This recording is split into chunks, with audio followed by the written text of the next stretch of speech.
বন্ধুদের কাছে একটা ভালো বিষয় আমি তুলে ধরছি ভিডিওর মাধ্যমে। আমি গ্রামের মধ্যে এসেছি, আমার গ্রামটা আমি বলেছি তাঁতিরহাট, অনেক বারবার বলেছি। আজকে সেই গ্রামের একদম মাঠের মধ্যে চলে এলাম। সেখানে দেখো কিভাবে মুরগির পোলট্রি চাষ করেছে। হ্যাঁ, এই দেখা যাচ্ছে পোলট্রি, বিশাল ফার্ম।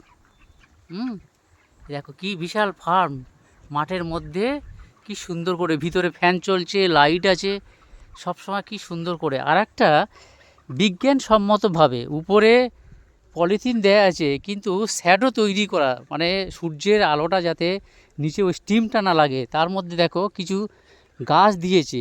এটা একটা কিছু ফলের গাছ, সেটা আমি জানি না, সবজির গাছ। উপরে দেখো সেট করে দিয়েছে কেন এটা দিয়েছে, যে ওই স্টিমটা ডাইরেক্ট না লাগে। তাহলে সেখানে দেখো একটা কত বিজ্ঞানসম্মতভাবে এদের মধ্যে থেকে। আর ভীষণ ভালো লাগছে।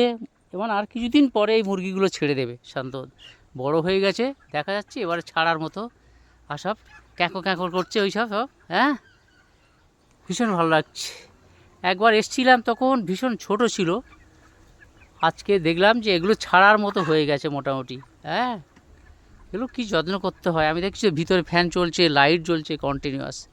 হ্যাঁ, যাই হোক, ভালো লাগলে একটু কি করব, শুধু কমেন্টস করবে, আর কোনো দরকার নেই আমার।